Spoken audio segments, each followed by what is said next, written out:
اعوذ باللہ من الشیطان الرجیم، بسم اللہ الرحمن الرحیم۔ شروع اللہ کے نام سے جو بڑا مہربان اور نہایت رحم فرمانے والا ہے۔ مال و دولت کی حقیقت۔ لبنان کا سب سے مالدار آدمی ایمن البستانی تھا۔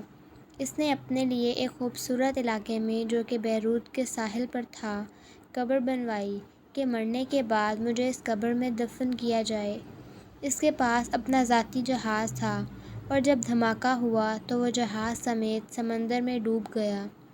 لاکھوں ڈالر خرچ کرنے کے بعد اس کے جہاز کا پتہ تو چل گیا لیکن لاش نہیں ملی جسے اس قبر میں دفن کیا جائے جو اس نے اپنے لیے بنوائی تھی۔ اسی طرح برطانیہ کا سب سے زیادہ مالدار آدمی ایک یہودی تھا۔ وہ اتنا دولت مند تھا کہ کبھی کبھی حکومت اس سے قرض لیتی تھی۔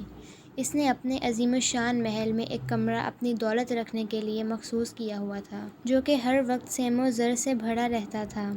ایک دفعہ وہ اس کمرے میں داخل ہوا اور غلطی سے دروازہ بند ہو گیا۔ دروازہ صرف باہر سے کھل سکتا تھا، اندر سے نہیں۔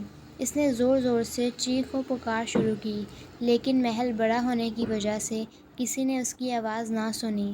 اس کی عادت تھی کہ وہ کبھی کبھی بغیر کسی کو بتائے کئی ہفتے گھر سے غائب رہتا تھا۔ جب وہ کسی کو نظر نہ آیا تو گھر والوں نے سوچا کہ حسب عادت کہیں گیا ہوگا۔ وہ مسلسل چیختا پکارتا رہا یہاں تک کہ اسے سخت بھوک اور پیاس لگی۔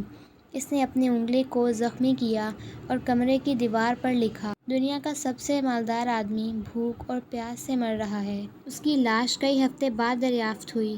یہ پیغام ہے ان لوگوں کے لیے جو سمجھتے ہیں کہ مال و دولت ہی ہر مشکل کا حل ہے اور دنیا کی ہر ضرورت اس سے پوری کی جا سکتی ہے۔ دنیا سے جانا ایک بڑا حادثہ ہے لیکن ہم نہیں جانتے کہ کب، کیسے اور کہاں جانا ہے۔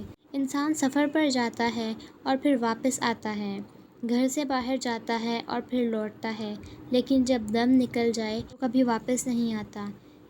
مبارکباد کے قابل ہیں وہ لوگ جو کسی پر ظلم نہیں کرتے، نہ کسی سے نفرت کرتے ہیں، نہ کسی کا دل زخمی کرتے ہیں اور نہ اپنے آپ کو کسی سے برتر سمجھتے ہیں اس لیے کہ سب کو جانا ہے۔ ایک آدمی ٹیکسی میں بیٹھا تو دیکھا کہ ڈرائیور قرآن سن رہا ہے۔ اس نے پوچھا، کیا کوئی آدمی مر گیا ہے؟ اس نے کہا، ہاں، ہمارے دل مر چکے ہیں۔ قیدی اس لیے قرآن مانگتا ہے کہ قید تنہائی میں اس کا ساتھی بنے۔ مریض ہسپتال میں اس لیے قرآن مانگتا ہے تاکہ اللہ اس کے مرض کو دور کر دے، اور مردہ قبر میں تمنا کرے گا، کاش میں قرآن پڑھتا تو آج قبر میں میرا غمخوار ہوتا۔ آج نہ ہم قیدی ہیں، نہ مریض ہیں اور نہ مرے ہوئے ہیں کہ قبر میں قرآن کی تمنا کریں۔ قرآن آج ہمارے ہاتھوں میں ہے، آنکھوں کے سامنے ہے، تو کیا ہمیں اس بات کا انتظار ہے کہ ہم ان مصیبتوں میں سے کسی ایک مصیبت میں گرفتار ہو جائیں اور پھر قرآن کو طلب کریں؟ اللہ تعالیٰ سے دعا ہے کہ اللہ تعالیٰ قرآن کو ہمارے دلوں کی بہار، سینوں کا نور، نفوس کا مددگار، قبر کا ساتھی اور روز محشر میں سفارشی بنا دے اور ہمیں قرآن پاک کے حقوق ادا کرنے کی توفیق عطا فرما دے۔